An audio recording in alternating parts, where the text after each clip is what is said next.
Ethan était assis sur le banc en pierre dans ma cour, vêtu d'un costume noir parfaitement ajusté, complètement déplacé parmi le bois et les enclos à cochons. Il tenait un document entre ses doigts. Son ton était aussi calme que s'il discutait d'une affaire ordinaire. Chloé, on se sépare.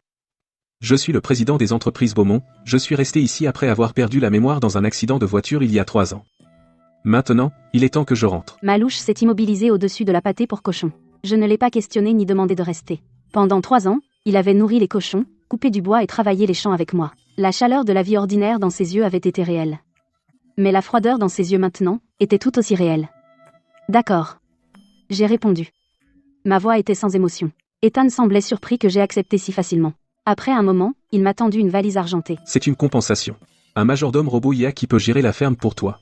Le mot de passe est ton anniversaire. Sur ce, il s'est retourné et est monté dans la voiture de luxe qui l'attendait. Quand la vitre s'est baissée, il m'a laissé un dernier mot. Prends soin de toi. Une fois la voiture disparue à l'entrée du village, j'ai ouvert la valise, mais il n'y avait aucun majordome robot à l'intérieur. Un homme grand était ligoté à l'intérieur à la place, vêtu de noir de la tête aux pieds. Ses cheveux argentés clairs étaient collés en désordre sur ses tempes. Ses yeux étaient pleins de menaces. Quand il m'a vu ouvrir la valise, il s'est débattu pour m'insulter. Je me suis figé un instant, puis j'ai compris. Ethan s'inquiétait probablement que je sois en danger seul, alors il m'avait envoyé un garde du corps dans un emballage différent. L'emballage était juste vraiment étrange. L'homme avait l'air costaud, donc il devait être bon pour le travail dur. J'ai défait les cordes autour de lui et j'ai dit d'un ton décontracté, « Tu restes ici et tu m'aides à partir de maintenant. » Nourri et logé. Il n'a pas dit un mot. Il a seulement examiné la ferme d'un air méfiant. Cette nuit-là, inspiré, j'ai trouvé du papier à lettres et j'ai écrit à Ethan, « Merci pour le garde du corps que tu m'as envoyé. Il est en pleine forme, et il a l'air travailleur. On prévoit de se marier, il dit qu'il fera un backflip à la cérémonie. Peux-tu venir y assister ?» La lettre n'était pas encore partie qu'à minuit. Quand un crissement aigu de frein a retenti depuis le portail, Ethan a fait irruption par la porte, sa chemise blanche humide de rosée nocturne. Son visage d'habitude impassible était plein d'urgence. Il serrait la lettre que j'avais écrite, semblant sur le point de perdre son sang-froid. Chloé. Je n'ai mis personne dans cette valise. Ce n'est pas le garde du corps que je t'ai envoyé. J'ai regardé son expression tendue, puis l'homme silencieux debout dans le coin. Un doute m'a saisi. L'avais-je pris pour quelqu'un d'autre? Après que la voiture d'Ethan a disparu au bout de la route, j'étais seule dans la cour. Le vent portait l'odeur des rizières. Je ne pouvais m'empêcher de revivre ce qui s'était passé pendant son amnésie. L'hiver dernier, ma truie, qui venait de mettre bas, a été volée pendant la nuit. Je me suis accroupie près de l'enclos, pleurant, impuissante. Ethan s'est enveloppé dans le manteau matelassé que j'avais cousu et s'est précipité dans la nuit glaciale sans un mot. Il n'a pas cherché à proximité comme un fermier ordinaire. Au lieu de ça, il a fait appel à des ressources dont je ne savais rien. Il a récupéré les images de surveillance de chaque route de la ville et a même secoué le caïd local. Ensemble, ils ont fouillé les bois et les usines abandonnées. Nous y avons passé toute la nuit. Enfin, dans la remise du voleur de cochons du village voisin, il a ramené le porcelet grelottant dans ses bras. Ses doigts étaient rouges vifs à cause du froid. Il tenait à peine le porcelet, pourtant il a souri et a glissé le petit cochon chaud dans mes bras, en me réconfortant doucement. Tant que je suis là, personne ne te volera plus jamais. Mais l'Ethan qui se tenait devant moi maintenant était distant, comme un cadre commercial parfait. Il n'y avait aucune trace de sa chaleur d'antan dans ses yeux. C'était comme si l'homme qui avait passé 3 ans à nourrir les cochons et à récolter le riz à mes côtés n'était qu'une brève illusion. Avant de partir, il a dit qu'il devait retourner gérer la bataille commerciale entre les entreprises Beaumont et le clan Sinclair. C'était une question de vie ou de mort pour l'entreprise. Son ton était ferme, ne laissant aucune place à la discussion. Tout ce à quoi je pouvais penser, c'était la récolte à venir. Je ne pouvais pas gérer seul nos quelques hectares de riz. Sans réfléchir, je l'ai regardé et j'ai espéré. Pourrais-tu revenir pour la récolte? Tu travaillais si vite avant. Une personne faisait le travail d'un demi-village. Au moment où ces mots ont quitté ma bouche, Sophie, l'assistante qui était venue avec lui, a froncé les sourcils profondément. Son ton était plein de reproches et de désapprobation. Emmaël Duval, vous devriez vraiment savoir mieux que ça. Monsieur Beaumont retourne gérer une question de vie ou de mort. Comment pourrait-il reporter ça pour quelque chose d'aussi trivial que la récolte du riz? Ne pouvez-vous pas être un peu plus compréhensif de la situation de Monsieur Beaumont? Je n'ai pas répondu à Sophie. J'ai juste fixé l'entrée vide du village, le cœur rempli de doutes. Tout ce temps passé ensemble, toute cette affection sincère, toute cette compagnie et cette protection pendant les nuits glaciales, tout cela pouvait-il vraiment ne rien valoir face aux froids intérêts commerciaux? Je ne comprends pas ces batailles commerciales. Je sais seulement que l'homme qu'il était traitait même mes petites préoccupations comme une priorité absolue. Le lendemain du départ d'Ethan, Sophie est arrivée avec un accord de séparation. Ses termes étaient bruts et froids. L'idée était simple, on se laisserait tranquille. Il y avait aussi une carte bancaire, avec assez d'argent pour rénover toute la ferme. L'idée de compensation d'Ethan. Je tenais l'accord bien imprimé et me suis assise sur le banc de pierre habituel d'Ethan. Je ne pouvais pas dire que j'étais triste. Je me sentais simplement absurde. Pendant 3 ans, il m'avait appris à réparer les outils et à calculer la récolte. Il plantait avec moi au printemps, et m'aidait à récolter le riz à l'automne. Quand on regardait les étoiles depuis la cour, il disait qu'il cultiverait du riz avec moi pour la vie, et mènerait une vie paisible. Mais après avoir retrouvé la mémoire, tout a changé. C'était comme s'il avait éteint tous ses sentiments. Il a tout terminé comme ça, sans laisser la moindre trace de regret. Je n'allais pas m'accrocher à lui, et je ne m'abaisserai pas. J'ai pris une profonde inspiration et j'ai saisi le stylo. Mais mes doigts tremblaient, pas parce que je n'arrivais pas à lâcher prise, mais parce que je ne pouvais pas accepter que toute cette sincérité ne m'ait valu qu'un mince morceau de papier. Au moment où j'ai posé la plume sur le papier, une main chaude a doucement attrapé mon poignet. Je me suis retournée et j'ai vu Ethan Beaumont. Je ne savais pas quand il était arrivé, il se tenait derrière moi. Le léger parfum de cèdre flottait dans mon nez, familier, mais étrange. Attention, ne te coupe pas. Sa voix était douce, avec une pointe de quelque chose d'indéchiffrable. J'ai retiré ma main d'un geste brusque et lui ai tendu l'accord signé. Mon ton était plat. C'est tout. On est quitte maintenant. Ethan a rangé silencieusement l'accord dans sa mallette. Sophie et plusieurs hommes se préparaient à partir. En se retournant, ils ont renversé la clôture de la cour. Ils ont aussi piétiné les plants que je venais de planter. J'ai froncé les sourcils, le cœur brisé. Ethan a jeté un coup d'œil au désordre au sol et m'a laissé une seule phrase. Je ferai réparer la clôture. Et je laisserai un majordome robouilla pour prendre soin de toi. Puis il est monté dans sa voiture sans se retourner. La voiture de luxe est partie dans un nuage de poussière, ne laissant que la clôture brisée et les plans flétris, et un sentiment que je ne pouvais pas exprimer. Après le départ d'Ethan, je me suis enfermée toute la matinée. Plus j'y pensais, plus je m'énervais contre sa froideur, son assistance snob, et ma propre stupidité. J'avais pris sa gentillesse passagère pour du véritable amour. Ce n'est que le soir, à l'heure de nourrir les cochons, que je suis allée à la réserve chercher de la nourriture. Au moment où j'ai ouvert la porte, j'ai vu une énorme valise dans le coin. Quelque chose à l'intérieur semblait même bouger. Mon cœur a fait un bond. Je me suis rappelé qu'Ethan avait mentionné un majordome robouilla. Puis je me suis souvenu qu'Ethan avait dit qu'il me laissait un majordome robouilla. Soudain, tout s'expliquait. Est-ce que c'était le majordome dont il parlait? Mais il avait l'air bien trop réel. Il avait même de la chaleur corporelle, et ses yeux étaient pleins de méfiance. Il était musclé et beau. Rien à voir avec un robot sans émotion. Ethan n'a vraiment pas lésiné sur les moyens. Même ses modèles d'IA étaient si bien conçus. Je me suis approchée et j'ai prudemment piqué son bras. C'était ferme et élastique, plus vivant que n'importe quelle poupée que j'ai jamais touchée. J'étais complètement incrédule. Il m'a fixé un long moment, les yeux pleins de confusion et de suspicion. J'ai supposé que son programme de démarrage était encore en test et je n'y ai pas prêté attention. Mais plus j'y pensais, plus cela me paraissait étrange. Pourquoi un majordome robot IA serait-il livré attaché dans une valise? J'ai posé la casserole de bouillie sur la cuisinière, attrapé mes clés et conduit en ville derrière lui. J'ai aperçu le convoi d'Ethan au loin. J'ai accéléré et je les ai rattrapés. J'ai baissé la vitre et j'ai crié « Ethan !» Celui dans la valise, est-ce vraiment le majordome robot dont tu as parlé? Il est vraiment à moi? Je peux l'utiliser comme je veux? La voiture d'Ethan s'est arrêtée un instant. La vitre s'est baissée, révélant un visage froid comme la glace. Il ne m'a même pas regardé. Il a simplement lancé. Débrouillez-vous. Puis il a fait signe au chauffeur, et la berline noire a filé. De la fumée a éclaboussé ma vitre, me faisant froncer les sourcils. J'ai agrippé le volant. Tout espoir qui me restait est mort. Très bien. Il pouvait jouer au grand PDG, mais je n'allais pas courir après lui. Savoir qu'en partir, c'était mon dernier sursaut de dignité, et une façon de sauver la sienne. J'ai soupiré. Je n'étais même pas en colère. Au moins, il était avec moi. Tant qu'il pouvait travailler, c'était suffisant. Je me suis retournée. Au moment où j'entrais dans la cour, une agitation a éclaté dans l'enclos des cochons. J'ai couru voir.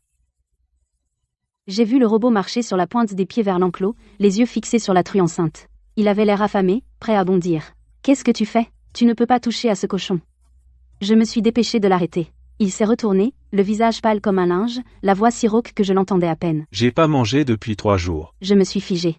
J'étais perplexe. Est-ce qu'un robot peut avoir faim et manger de la nourriture humaine aussi? Je l'ai vite arrêté. C'est alors que j'ai vu ses lèvres gercées et saignantes.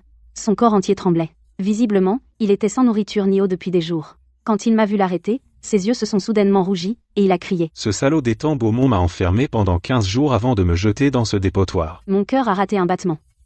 Ce robot était-il détraqué? Mais je n'ai pas demandé. J'ai apporté la bouillie que je venais de cuisiner, puis j'ai poché 2 œufs. Mangez quelque chose. Quelle que soit votre rancune, mangez d'abord. Ne causez pas de problème sur ma ferme. L'homme a englouti la bouillie et les œufs jusqu'à ce que son visage reprenne des couleurs. Il s'est essuyé la bouche. Dis ton nom. Je suis Lucas Marchand. Je suis l'héritier du gang du Vent Noir des Marchands. Ethan Beaumont veut s'emparer de l'empire de ma famille, il m'a fait retenir prisonnier. Je ne m'attendais pas à ce qu'il me largue ici. Quand je reviendrai, je le déchirerai. Ma main tenant le bol s'est figée. Oh non, ai-je pensé. Le système de ce robot a dû planter. Mais en voyant sa carrure solide, je n'ai pas discuté. J'avais peur qu'il me frappe. Alors j'ai décidé de jouer le jeu. J'ai hoché la tête distraitement. D'accord. Te venger, c'est ton affaire. Ne fais pas d'histoire dans ma ferme. J'ai encore des cultures à faire et des cochons à nourrir. Je n'ai pas de temps pour tes bêtises. Voyant à quel point j'étais calme, il s'est lancé dans un long récit sur la façon dont Étain Beaumont l'avait déjoué, décrivant même exactement quand ils en étaient venus aux mains, et ce qu'ils avaient fait, chaque détail semblant réel. Il m'a donné un mal de tête carabiné. Je n'avais qu'une pensée, pas étonnant qu'il soit un robot. Il pouvait inventer une histoire aussi parfaite, mais je n'avais pas envie de le démasquer. De plus, Étain Beaumont l'a envoyé ici. Autant le mettre au travail. J'ai montré les outils et l'enclos des cochons. Maintenant que tu es rassasié, déplace ces outils dans la remise, puis balaie l'enclos des cochons. Transporte le fumier dans le champ comme engrais. Lucas a explosé. Tu veux que le jeune maître du gang du vent noir fasse ça? J'ai haussé un sourcil. Quoi d'autre? Je te nourris et je t'héberge, alors quoi? Je devrais te servir? Tu ne t'attends pas à être logé gratuitement, hein? Tout en parlant, j'ai fourré un balai dans ses mains. Qu'il le veuille ou non, je le traitais comme de la main-d'œuvre gratuite qu'Étain avait envoyée pour se faire pardonner. Lucas a coupé du bois tout l'après-midi. Il s'est effondré sur le banc en pierre, trop fatigué pour bouger. Il n'arrêtait pas de se plaindre du dur travail à la ferme et du soleil brûlant. Il a dit qu'il n'avait jamais fait un travail aussi épuisant de sa vie. J'ai ignoré ses plaintes et j'ai mis le dîner sur la table. Du riz brun, des légumes verts et du radis mariné. Même si Lucas n'était pas content de ça, il a quand même englouti 2 bols. Plus il faisait ça, plus sa programmation semblait étrange. Kélia se plaint d'être fatiguée et difficile. Alors que le crépuscule tombait, je regardais Lucas, inquiète. Après tout, Étain me l'a offert en cadeau. S'il s'enfuyait pendant que je dormais, Étain pourrait me faire payer, et je ne pouvais pas me le permettre. Après y avoir réfléchi, j'ai décidé qu'il dormirait avec moi dans la chambre d'amis. Il n'y avait qu'un seul lit. Je ne le quittais pas des yeux. Il ne pouvait absolument pas s'enfuir. Quand j'ai annoncé ma décision à Lucas, il a explosé. Il s'est levé d'un bond, le visage tout rouge. Tu es fou? Les hommes et les femmes ne devraient pas partager une chambre. Comment pourrais-je dormir dans la même chambre que toi? Assez parlé. J'ai apporté une couverture dans la chambre d'amis. Dors ici, ou ne dors pas ce soir. Si tu oses t'enfuir, j'appelle Étain. J'avais Lucas exactement là où je le voulais. Il a serré les dents de rage, mais n'a pas osé protester. Il est entré lentement dans la chambre d'amis. Pendant que je me tournais pour faire le lit, il s'est soudainement précipité vers la porte pour s'enfuir. J'ai réagi instantanément. J'ai levé la main et je l'ai giflé. Un claquement sec a retenti. La pièce est soudainement devenue silencieuse. Lucas a porté la main à sa joue, me regardant avec des yeux écarquillés, le visage rempli de choc et d'incrédulité. Je l'ai froidement averti de ne pas tenter quoi que ce soit de drôle.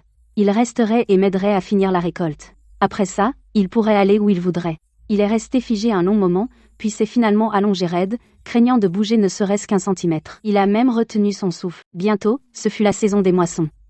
Le riz dans les champs luisait, doré, lourd de promesses de récolte. J'ai pris ma faucille et suis allé dans le champ et j'ai appelé Lucas pour qu'il m'aide. Mais il est resté sous un arbre, l'air dégoûté, et il a dit « Je ne fais pas ce genre de travail éreintant.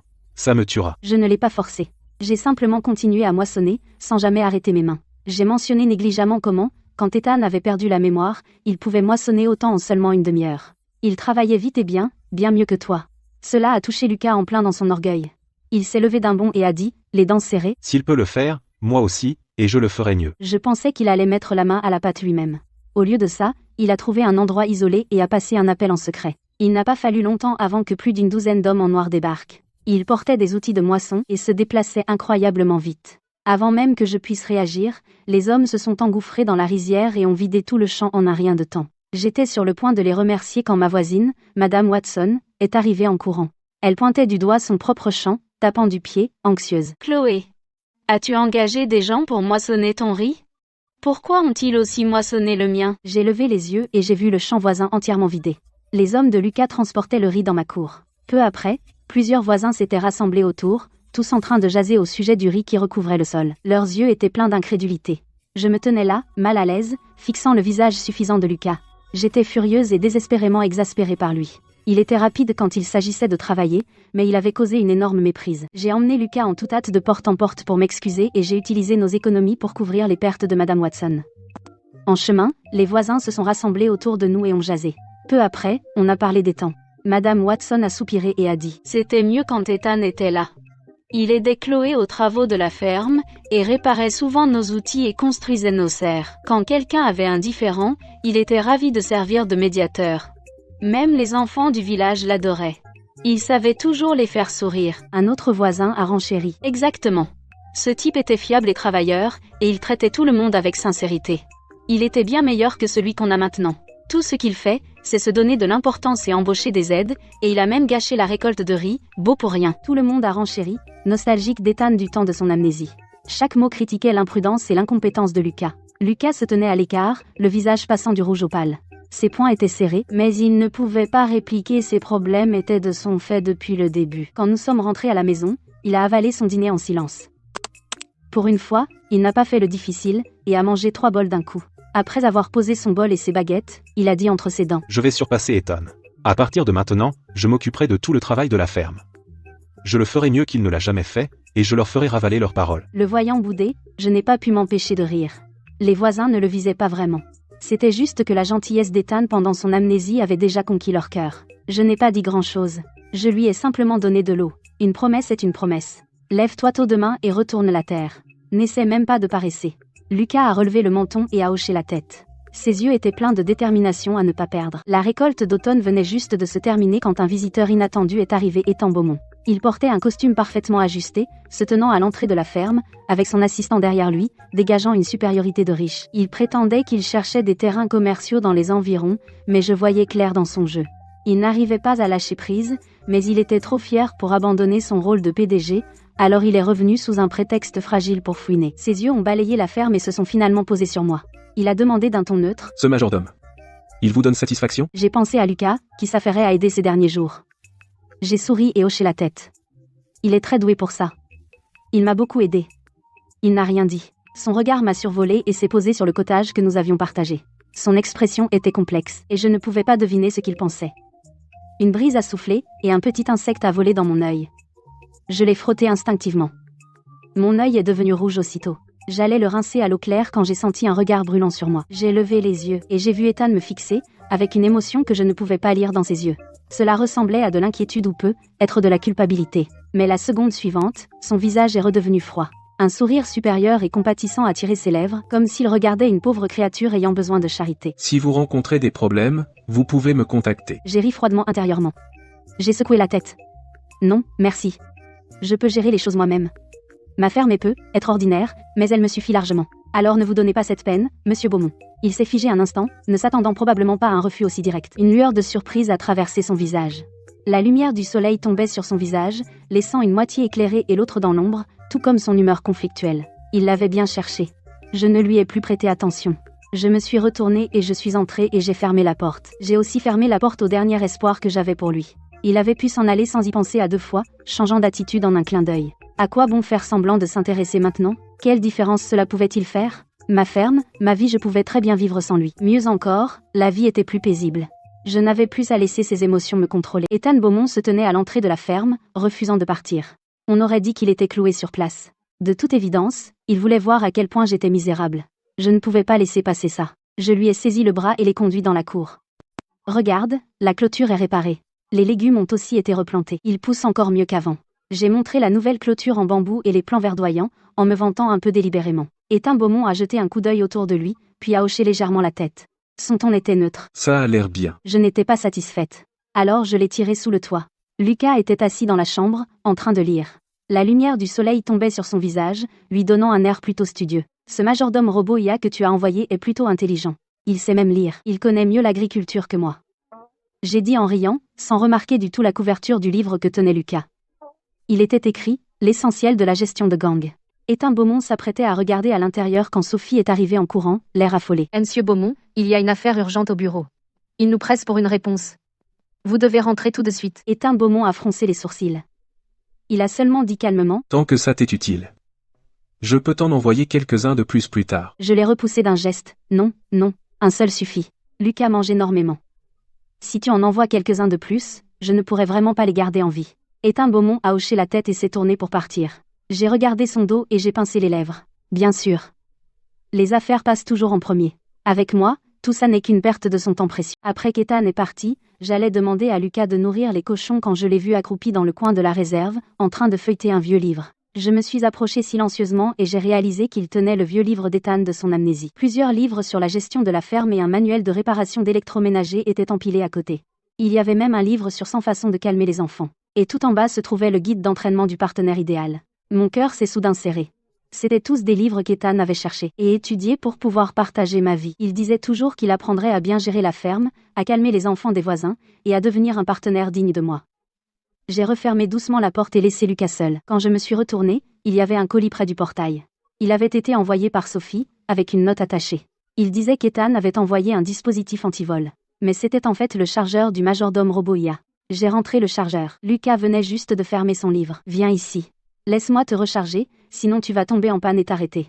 J'ai attrapé son bras et commencé à lui retirer ses vêtements. Il était un robot, donc le port de charge devait être quelque part sur lui. Lucas m'a soudain attrapé la main. Son visage est devenu tout rouge. Qu'est-ce que tu fais? Je te recharge. Et si tu ne peux plus bouger après? J'ai retiré ma main d'un air sérieux. Alors qu'on se tirait par les épaules, j'ai accidentellement effleuré le pantalon de Lucas. Lucas s'est immédiatement figé. Le livre qu'il tenait est tombé par terre. Je l'ai regardé longuement avant de réaliser, ton fabricant t'a rendu incroyablement réaliste. Et très détaillé, aussi. Lucas n'a rien dit. Les oreilles rouges, il a remonté son pantalon. Je peux me recharger tout seul. Va-t'en. Je ne comprenais pas pourquoi un robot serait gêné, mais ensuite j'y ai réfléchi. La technologie a sa propre logique. Alors je n'ai pas posé d'autres questions. Cette nuit-là, je dormais profondément quand j'ai entendu du bruit dans la cour. Pensant qu'on volait un cochon, j'ai attrapé la houe et je suis sortie en courant. Mais quand j'ai levé les yeux, j'ai vu un homme en noir près du mur, regardant Lucas faire la lessive, les épaules tremblantes. Lucas frottait ma veste, les mains couvertes de mousse. Quand je me suis approchée, j'ai réalisé que c'était son aide-moissonneur de tout à l'heure. Habillé tout en noir, les cheveux en désordre, il se mordait la lèvre fort, pleurant en silence. Lucas continuait à frotter la veste, le front plissé, et grommela. Pourquoi c'est si dur à laver? J'aurais jamais dû proposer. C'était la veste que j'avais tachée debout plus tôt. Il avait insisté pour la laver pour prouver qu'il était plus capable qu'Ethan. Le gars s'est soudainement mis à genoux. Et s'est mis à brailler. Jeune maître, je vous ai déçu. Vous avez enduré une telle humiliation pour vous venger, à faire la lessive et des corvées ici. Je vais vous sortir d'ici maintenant. Lucas a sursauté de surprise et a lâché la veste. C'est quoi ton problème? Qui est humilié? Mais le gars était perdu dans son fantasme et sanglotait en continuant. Je comprends. Vous voulez rester avec Amel Duval et attendre de vous venger des temps. Je vais m'éclipser maintenant et ne pas vous déranger. Avant que Lucas ne puisse protester, le gars s'est levé brusquement et s'est éclipsé, craignant que quelqu'un ne le voie. Lucas a serré les dents et a crié après lui. Reviens ici. Tu as laissé la porte ouverte. Et si quelqu'un vole les cochons? Je me suis approchée et j'ai tapoté le bras de Lucas. Ton pote adore le drame. Il m'a lancé un regard noir mais n'a rien dit, puis s'est remis à frotter. Mais ses oreilles étaient écarlates. Le lendemain matin, je suis allée nourrir les cochons.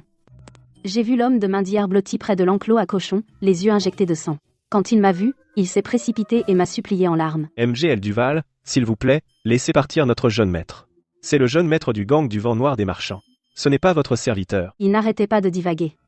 Il a répété la véritable identité de Lucas, puis a décrit les luttes internes brutales et a dit que chaque faction se battait pour le pouvoir. Si Lucas ne revenait pas bientôt, il perdrait sa position, et pourrait même perdre la vie. Moisselle Duval, vous êtes une bonne personne, mais vous ne pouvez pas retenir notre jeune maître de reprendre le contrôle. Le sort de tout son clan repose sur lui. L'homme de main sanglotait à chaudes larmes, sa supplication semblant tout à fait sincère. J'ai pensé, oh, pas encore ça. Il avait même réussi à le rendre convaincant. Alors la programmation robotique de Lucas était de jouer le jeune maître du gang du vent noir, j'ai dégagé mon bras et l'ai écarté.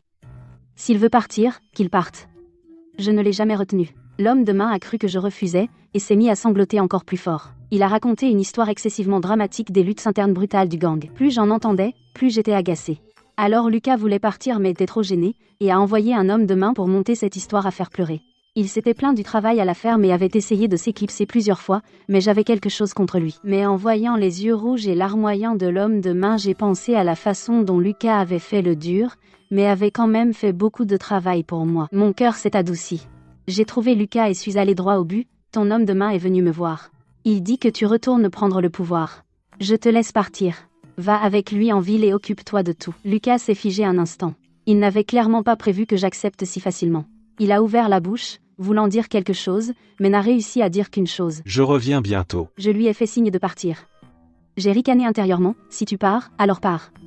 Pourquoi faire semblant de ne pas vouloir partir? Quand Lucas est parti, l'aube pointait. Il ne m'a pas réveillé, ne laissant qu'un mot disant qu'il reviendrait bientôt. J'ai géré la ferme comme d'habitude, coupant du bois et nourrissant les cochons. Au dîner, j'ai mis un bol de plus sur son banc en pierre préféré, en l'attendant. Un jour, 2, 3 se sont écoulés. Lucas n'était toujours pas revenu. Le riz est passé de tiède à froid, puis dans l'auge des cochons. Ça s'est répété encore et encore. J'étais déçue, certes, mais je ne m'y suis pas attardée. Ce n'était qu'un robot envoyé par Ethan. Ils sont tous pareils, ils n'ont jamais été à leur place ici. Le troisième soir, j'ai entendu du bruit dehors et je suis sortie avec nous. Un loup tournait autour de l'enclos à cochons, visant un porcelet. Prenant mon courage à deux mains, je l'ai affronté avec Mao. Bien que terrifiée, j'ai serré les dents et je l'ai chassé. En voyant les cochons sains et saufs, j'ai soudain réalisé, avec ou sans Ethan, avec ou sans Lucas, c'était pareil. Je sais réparer les clôtures et cultiver seul, et protéger ma ferme et mes cochons. J'ai rangé là où, je suis rentrée, j'ai rangé le bol de Lucas, et je l'ai caché dans le placard. À partir de là,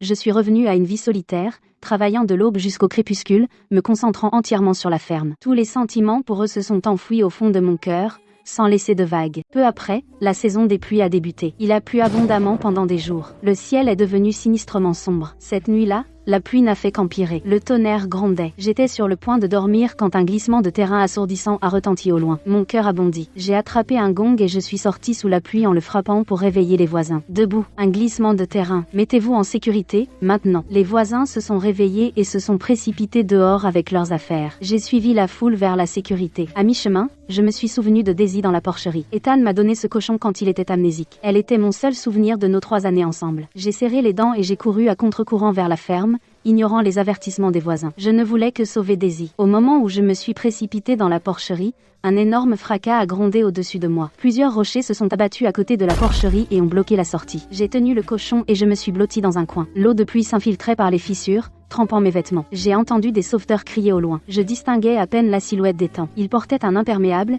dirigeant les promoteurs et les sauveteurs dans la coordination des opérations. Son expression était sombre, et il était débordé de travail. Il ne m'a même pas vu coincé dans la porcherie. Je me suis blottie dans le coin avec le porcelet, en regardant la boue et les rochers continuer de tomber. C'était grave.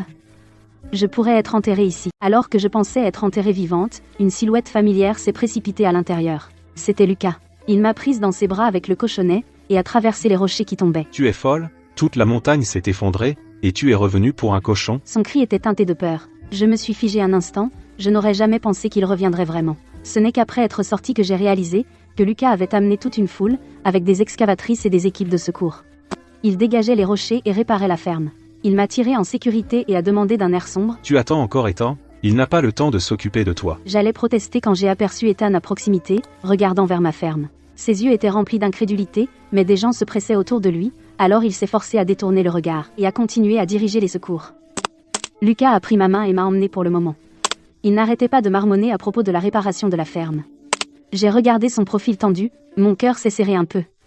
Alors ce robot a un cœur plus chaud qu'une vraie personne. Plus tard, Lucas m'a ramené au domaine des marchands. Devant cette merde de membre du gang, j'ai enfin compris qu'il était vraiment l'héritier du gang du Vent Noir. J'étais terrifiée, certaine que Lucas allait me faire mettre en pièces. Mais il s'est contenté de me dévisager. Sous les yeux de tous, il s'est penché et m'a embrassée. Il a dit: « Tu es désormais la jeune maîtresse du Vent Noir. » Plus tard, j'ai entendu dire que Ethan a été blâmé par sa famille pour avoir agi de manière imprudente lors d'un sauvetage, en essayant d'y aller seul pour sauver quelqu'un dans la maison d'un fermier. Ils ont dit qu'ils ne voyaient pas la situation dans son ensemble, et qu'il n'était pas à la hauteur. Je n'y ai pas prêté beaucoup d'attention. C'était les affaires de sa famille, rien à voir avec moi. Finalement, je suis retournée à la ferme. Une fois la ferme plus ou moins nettoyée, Lucas et moi avons discuté du choix d'une date pour une simple fête de fiançailles. Nous mènerions une vie tranquille. J'ai fait livrer une invitation à Ethan. J'ai pensé qu'il était temps de mettre fin à tout cela. Après qu'Ethan a reçu l'invitation, il était complètement stupéfait. Ce n'est qu'alors qu'il a envoyé des gens enquêter. Il a enfin découvert la vérité.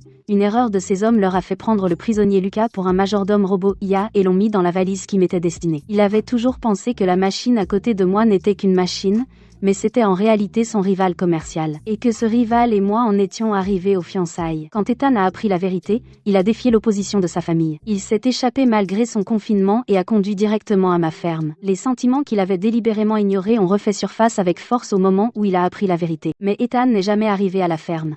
J'ai entendu dire qu'il a eu un accident en chemin. On dit que les ennemis du clan Sinclair lui ont tendu un piège pour piéger Lucas. Après qu'Ethan a été emmené à l'hôpital, il est resté inconscient toute une journée.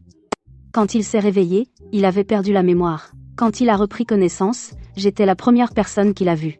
Il a immédiatement attrapé ma main, les yeux pleins de confiance. Chloé, j'ai mal à la tête. Rentrons à la maison. Il se souvenait seulement des 3 années que nous avons passées ensemble à la ferme, pas qu'il était PDG de Beaumont Corp, ni de sa rivalité avec Lucas, et certainement pas de l'accord de séparation. J'étais complètement stupéfaite. Comment ce type a-t-il encore perdu la mémoire? Je n'ai donc eu d'autre choix que de le ramener à la ferme. Comme la dernière fois qu'il a eu une amnésie, il s'est accroché à moi et a refusé de partir. Il a nourri les cochons, coupé du bois et travaillé à la ferme. Il était ridiculement doué. Puis il a vu la voiture de luxe de Lucas garée près du portail. Il a froncé les sourcils et a dit « C'est quoi ce tas de ferraille? Il prend de la place. » Il était sur le point de détruire la voiture de luxe, alors je me suis dépêché de l'arrêter. Lucas se tenait sur le côté, le visage sombre de colère, mais il n'a pas dit un mot. Il fixait simplement Ethan, son expression impossible à lire. Après qu'Ethan a perdu la mémoire, il était redevenu ce garçon de ferme, toujours à mes côtés. Il travaillait dur et essayait toujours de me remonter le moral. Mais il détestait Lucas et se battait contre lui à chaque occasion. Un matin, j'ai étendu le linge propre dans la cour. Quand Ethan a vu les vêtements de Lucas à côté des miens, ses yeux sont devenus rouges instantanément. Pendant que je me tournais pour nourrir le cochon, il a attrapé discrètement des ciseaux et a découpé tous les vêtements de Lucas. Quand Lucas l'a découvert, il était tellement furieux qu'il a essayé de se battre avec Ethan, mais je l'ai arrêté. Exaspéré, j'ai sorti notre vieil accord de séparation et je l'ai tendu à Ethan. Ethan, regarde ça. On est déjà séparés. Tu ne peux pas continuer à agir comme un enfant. Ethan a pris l'accord, l'a regardé, puis l'a jeté exprès dans une bassine. L'encre a été mouillée et a coulé. Il s'est gratté la tête, puis soudain l'a serré et a froncé les sourcils. J'ai mal à la tête. Chloé, ça fait mal. Je savais qu'il faisait semblant pour éviter notre rupture. J'étais en colère mais impuissante. Lucas se tenait à côté et a ricané. Arrête ton numéro. Bats-toi contre moi loyalement. Mais Ethan s'est caché derrière moi. Il a attrapé l'ourlet de ma chemise, comme un enfant blessé. Chloé, il est méchant avec moi. J'ai regardé ces deux ennemis mortels et j'ai eu mal à la tête. Je n'avais aucune idée de comment mettre fin à tout ça. Bien que Lucas ait cessé de s'en prendre à Ethan, il a proposé de prendre soin de lui. Je pensais qu'il avait enfin repris ses esprits, mais il avait une intention cachée. Au dîner, j'ai remarqué qu'Ethan a pris 2 bouchées, puis n'a fait que boire de l'eau. Ses lèvres étaient d'un rouge vif. Ce n'est qu'en me penchant que j'ai réalisé que son bol était rempli de piments hachés. Ethan n'avait aucune tolérance pour la nourriture épicée. Et ce n'était pas seulement la nourriture. Lucas a délibérément fait faire à Ethan des travaux pénibles, entraînant des sacs d'engrais pesant des dizaines de kilos jusqu'au champ, même s'il savait que le bras d'Ethan était blessé. Quand je les ai trouvés, Ethan était accroupi par terre, tenant son bras et haletant. Son visage était pâle. Furieuse, j'ai immédiatement mis Lucas à la porte, puis je suis revenue avec de la pommade pour soigner la blessure d'Ethan. Quand la pommade a touché la plaie, Ethan a sifflé de douleur, puis a soudain attrapé ma main, et l'a secouée d'un petit geste enfantin. Chloé, embrasse-moi, et ça ne fera plus mal. Ma main s'est figée. Je me suis rappelé à quel point Ethan avait été froid quand il avait retrouvé la mémoire. D'une voix calme mais ferme, j'ai répliqué, on est déjà séparés. Ne fais plus ça. Sa main s'est soudainement resserrée. La douleur dans ses yeux s'est estompée, ne laissant que le silence. À partir de là, Ethan et Lucas ont commencé à rivaliser, en essayant de me conquérir par leur corvée. Ethan s'est levé tôt pour nourrir mon cochon, alors Lucas a transporté de l'eau à minuit. Ethan a cueilli des légumes frais pour moi, alors Lucas est allé en ville chercher mes pâtisseries préférées. Mais le plus dingue, c'est que, ils ont vraiment commencé à se vanter de leurs cicatrices. Ethan a exhibé la cicatrice sur son bras, issue d'un accident de voiture et d'une rivalité d'affaires. Lucas a dévoilé la cicatrice sur sa poitrine, issue d'une fusillade de gang, aucun ne voulait reculer. J'avais mal à la tête rien qu'à les regarder quand 2 groupes ont soudainement débarqué à la ferme. Les anciens de la famille Beaumont étaient d'un côté, et les hommes du gang des marchands de l'autre. La tension a explosé dès qu'ils se sont vus. Un des anciens Beaumont a réprimandé Ethan. Combien de temps vas-tu encore faire semblant? Les affaires de la famille sont presque en chaos. Mon cœur a bondi. Je me suis tournée pour regarder Ethan. Tout l'enfantillage avait disparu de son visage, ses yeux étaient parfaitement clairs. Il avait effectivement retrouvé une partie de sa mémoire. Il avait fait semblant d'être amnésique pour rester avec moi. Lucas s'en est rendu compte aussi, son visage est devenu terriblement sombre. Il a fusillé Ethan du regard avec un ricanement froid. Quelle performance, monsieur Beaumont. Vous nous avez tous trompés. Ethan l'a ignoré et m'a simplement regardé. Son expression était compliquée. J'ai pincé les lèvres, à la fois agacé et amusé. Ethan est allé s'occuper des aînés de la famille.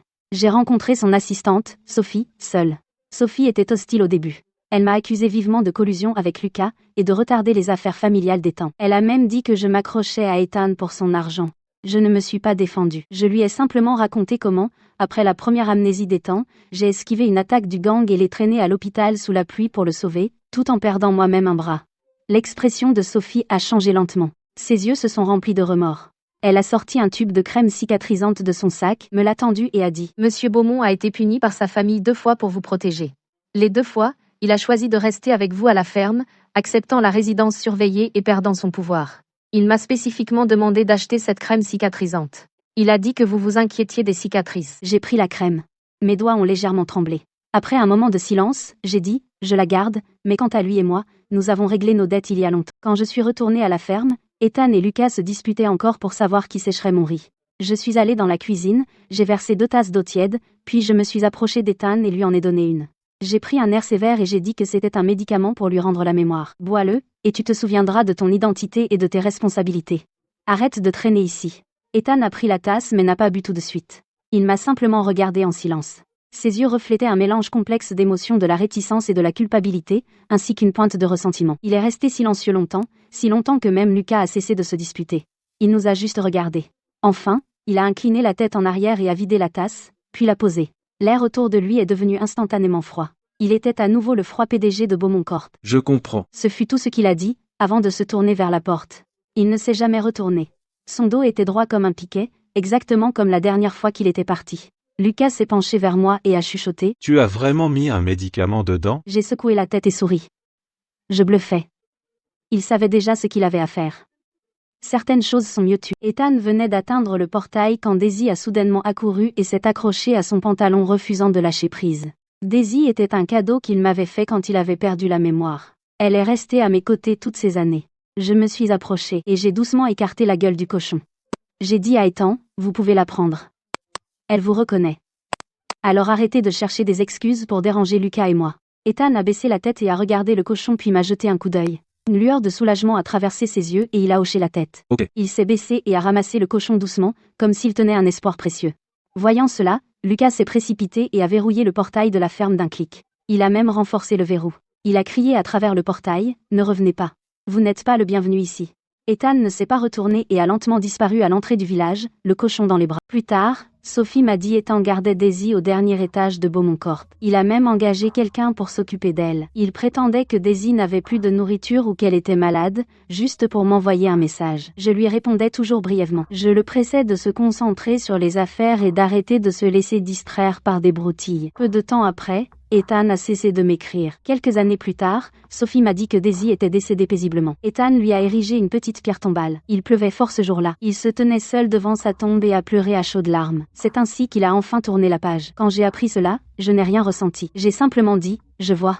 Ces histoires et regrets de jeunesse s'étaient estompés avec le temps, après tout. Nous avions chacun notre vie à mener. Les décennies ont filé. Lucas et moi sommes restés dans cette ferme, vivant des vies calmes et paisibles. Lucas n'arrivait toujours pas à se défaire de son esprit de compétition. Il rivalisait souvent avec les voisins pour voir quels légumes verts poussaient les plus tendres. En automne, c'était à qui récoltait le plus de riz. Quand il perdait, il étudiait les engrais et les techniques agricoles jusqu'à ce qu'il gagne la prochaine fois. Mais il me mettait toujours en premier. Il savait que je me fatiguais facilement, alors il ne me laissait jamais faire de travaux lourds. Il savait que j'aimais les sucreries, alors chaque année, il plantait de la canne à sucre et des fraises. Quand je me levais la nuit, il se réveillait toujours et marchait avec moi, craignant que je trébuche sur une pierre dans la cour. Il faisait tourner la ferme comme une horloge. Des poules et des canards partout, des rizières à perte de vue. Chaque recoin était chaleureux et habité. Les voisins disaient souvent que Lucas avait changé. Il était autrefois un redoutable héritier de gang, mais maintenant, il était un ouvrier agricole dévoué à la ferme et à moi. Il riait toujours et répliquait, disant que j'étais là où il appartenait vraiment. Cet après-midi-là, je me suis assoupie à l'ombre des rizières. Quand je me suis réveillée, Lucas était à côté de moi, en m'éventant doucement. Claire était venue me voir, souriant en disant « Mathilde Duval, vous êtes vraiment chanceuse. Lucas a fait la paix avec les Beaumont juste pour rester à vos côtés. Il a même transformé le clan Sinclair ses activités de gang en coopérative agricole, aidant les agriculteurs locaux à gagner leur vie. » Je me suis figée. Je me suis tournée vers Lucas. Il s'est gratté la tête, souriant timidement. Avant, je pensais à me battre pour le pouvoir, puis j'ai réalisé que rien n'était plus juste que la vie avec toi à la ferme. Le transformer en coopérative m'a sorti du gang et a protégé les agriculteurs locaux, et je peux rester avec toi. 3 oiseaux d'une pierre. La brise ondulait dans les rizières, portant un doux parfum. Je me suis appuyée contre l'épaule de Lucas, regardant les champs dorés devant nous et les agriculteurs travaillant au loin. Nous avons échangé un sourire. Les luttes du passé étaient enfin terminées. Pour le reste de notre vie, nous resterions ensemble dans cette ferme chaleureuse et animée, vieillissant côte à côte.